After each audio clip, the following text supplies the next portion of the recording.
You guys good? Yeah, we're good. We can start with questions, Jerry, if you want to start off. Yes, Steve, thanks for doing this. As you know, your team has forced 41 turnovers the past two games.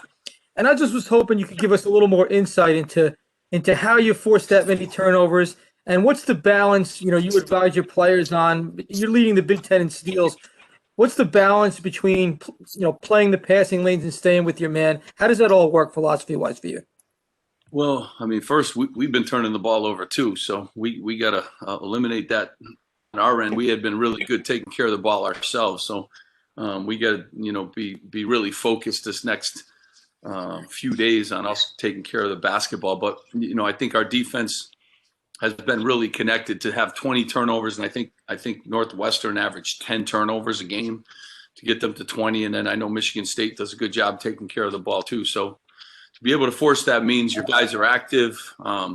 They're active in their gaps. We're doing a good job of surrounding the basketball, all the things that we teach. And a lot of times steals come to you if you're in the right places. So it's moving on every pass. It's being in a stance. It's using our length, which is one of our strengths. And we're just kind of in a good place. And it helps when you have a couple of guys in the back that can block shots too, because it enables you to defend a little bit differently when you have a guy that can kind of make up for some of the mistakes. But they've done a good job, and I think really they've done a good job with the scouting reports, with the players that we're playing against, and doing a good job of defending each guy differently. Because every guy in this league is very different. You can't guard them all the same. So looking forward to us continuing in those areas, but we got to do a better job on us not turning the ball over ourselves. All right, thanks. Thank you. Go to Bobby and then Brian. Steve, I wanted to ask you about Cliff. What areas do you think he's really developed on over the course of his freshman season, and what are you hoping to see out of him through the remaining games? Yeah, I mean, really excited, about Cliff. I mean, obviously, playing the first 5 games and then missing basically 5 weeks of the season is a really tough kind of deal. And then you got to get back into the shape that you were in before you had the knee injury. But I really like he's been practicing better. He's doing a really good job of really learning our different coverages. And every big guy in this league is different that he has to face. So I think there's an adjustment with that. The other day, we played Nance, and then we played, a kid named Ryan Young. Well, Nance is a 5-man that can really shoot threes and wants to take you off the dribble. And then Ryan Young comes in. He's a true post-up guy. So you have to be able to switch your game coverages, and player coverages during the middle of the game. So I think he's really starting to understand that. He's having better practices. I think he's starting to have more confidence with his knees. He's scoring more in practices. So really excited, about him. And I've still wanted to play he and Miles together just because of the 5-week absence. That's kind of hurt us being able to do that as much. Too. So, excited about, Cliff and excited about his development.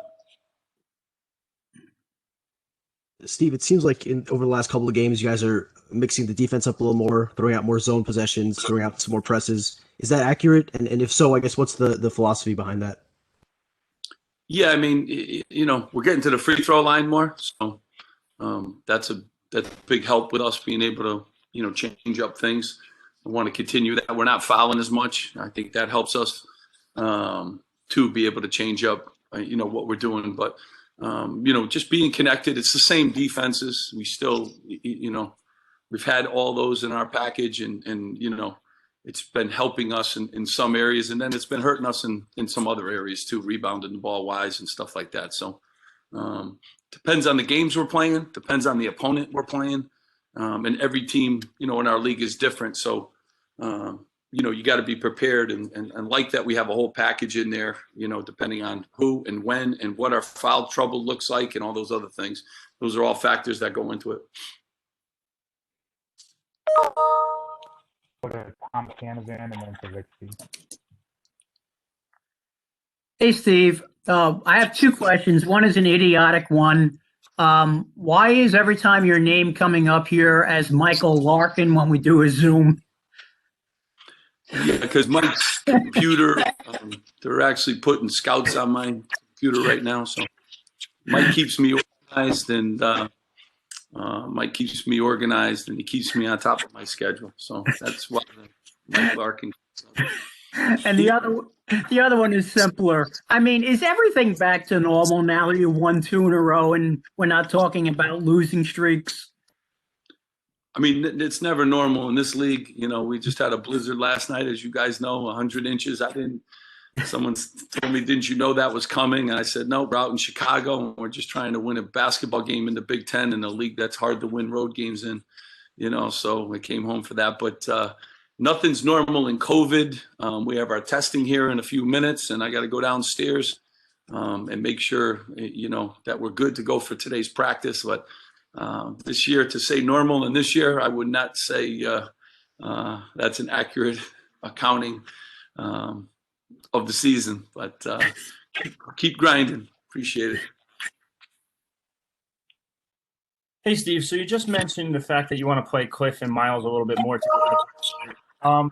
Do you feel like that might just hinder the offense a little bit too much because most of their offensive games are just mostly in the paint and on the block, or? No, actually, I think it'd be a great option for us. You know, the other day they were both in foul trouble, so it probably wasn't realistic. But because of practice times too, and because, you know, Cliff missed a stretch of time, it's kind of hurt that. But again, you want to have different packages in for games, and you want to have different, you know, it may work in some games, it may not work as much in other games. But you know, we haven't been able to, you know, work on that as much as we would like. But I like the way both those guys are playing, and got to certainly keep those guys out of foul trouble. Coach Aaron and back together. Hey, Coach. A lot's been made of Geo Baker running the offense the last 3 games, but also Paul Mulcahy has as well. You started the game in Northwestern. He was running the offense more. So what impact has he made, and do you anticipate him being on the ball more so moving forward? Yeah, you know, I just want us to keep passing the ball. They're doing a great job. You know, I think, you know, we have less dribbles in these games. We're moving. Paul does a great job. Whoever gets the rebound is our point guard, including Ron Harper. I love when Ron rebounds the most because Ron's terrific in transition. He makes great decisions too. I love when Caleb rebounds. So, you know, I don't get caught up in any of that. You bring the ball up, you pass it, and you know, but you know, Jacob Young's done a great job too for us, you know, and they all have their opportunities, and we got to throw the basketball into the post more. And that's what we've been kind of focused on. And, you know, again, Paul, the size that he has and the vision that he has is really, you know, really good. And the fact that we can move guys around, I think, is a real valuable thing. And we're really coming into our own, you know, with guys being moved around. They know all the positions, they know what they're supposed to do, and we're starting to get a better continuity, all that. And I think a lot of it's because we've been healthy. You know, we've been healthy. We've been able to work on our rotation. Caleb's getting better with his back. You know, Cliff's getting better with his knee. So more reps with all those different guys in different spots has helped us, you know, a great deal.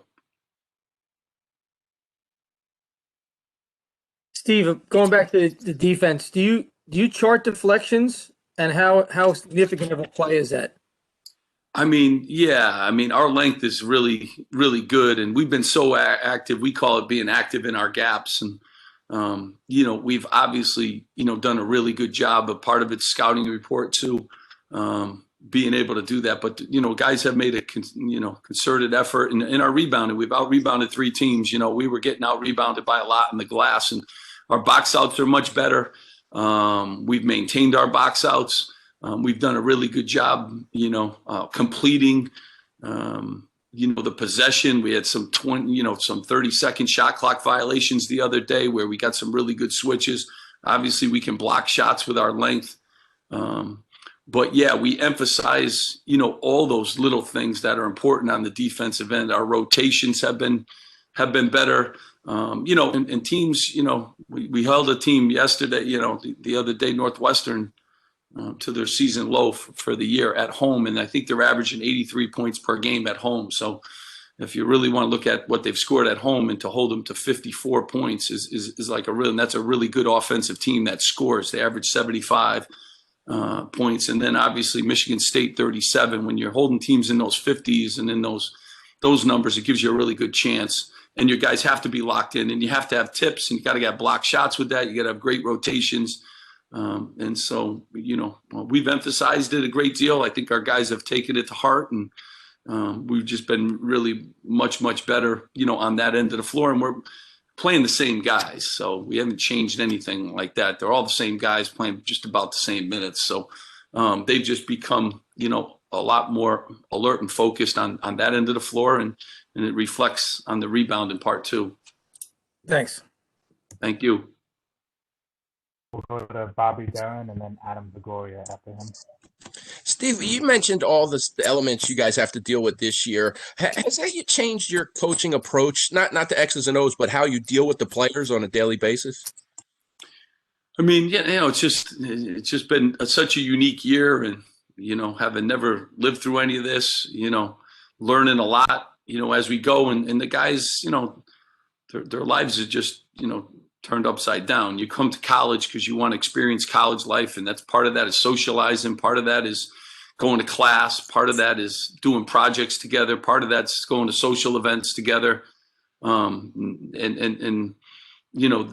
none of that. The only time they have their mask off is when they're at practice, so it's just very, very different, and try to make it fun. And we try to do some different things. Like I said, I think we were trying to get the guys out bowling the other day, but that is like one of the hardest things in the world to do with a group. To do anything outside of basketball is just really difficult. And I think about that a lot. And our guys have been here since June too, so other seasons, other college seasons are short, like 3 months, 4 months. I mean, this is a long grind for them, but I'm blessed. We got really good health protocols here. Our doctors have been great, and our guys really they get all the credit. They've been unbelievable with the protocol and all the things that they have to do. And then when you factor in all the other pressures that they have, at this time, and in the world that we're living in,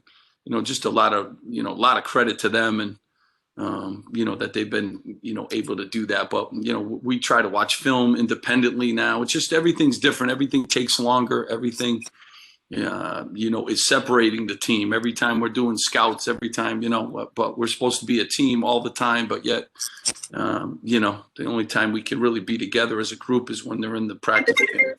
So, very different, challenging.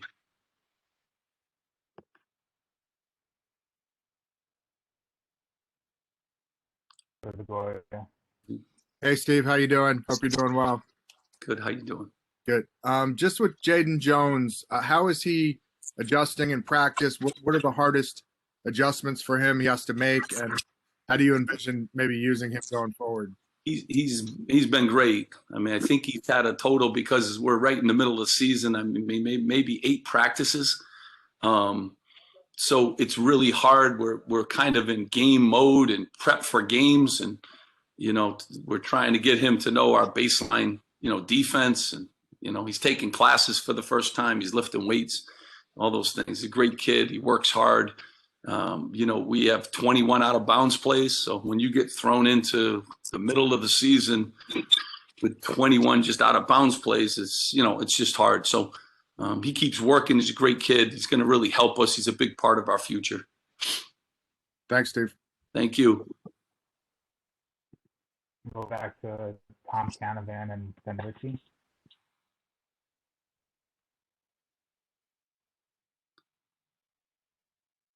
I didn't have a question. I'm sorry. Go to Ritchie. Steve, you mentioned before some of the unique big men that you guys had to go up against so far. Can you talk a little bit about this week's matchup versus Robin, since he's not only the conference's shot blocker per game, but he's also shooting, I think, 38 from 3?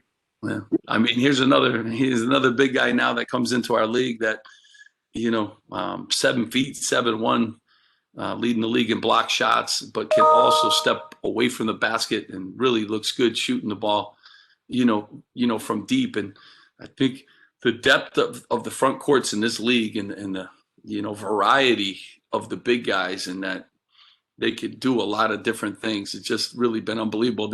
Minnesota is awesome. I mean, their program, Coach Pitino does a great job. They have one of the elite guards in the country, Marcus Carr, and then they have one of the elite big guys in the country, and Robinson. So really unique challenge too. Whenever you have a point guard that can kind of score 20 and get 15 assists if he, and leads them just about in every category. And then they have a big guy up front that draws a lot of fouls. At one point in time, they were leading the nation in free throw attempts and free throws made. So really challenging. Our bigs have to be, ready and have to be able to defend, Robins without fouling, but you have to be able to defend them in the paint, and then you got to step out to three. Makes it really challenging for bigs when you have to do both. So we got our work cut out for us, but it's like every game. It's Travion Williams, it's Kofi Coburn, it's Luka Garza, it's Robbins. I mean, some guys have one or two bigs in a league that can really play this league. Every single team has experienced, really good bigs, and obviously they got an elite point guard too. So that makes it really tough when both corners of your program are elite level. Guys, that's all I see for Coach. I'm going to let him go. Thanks, everybody, for being on. Guys, stay safe. Stay Thanks, out of the snow. Thanks, guys. Appreciate it. Thanks, guys.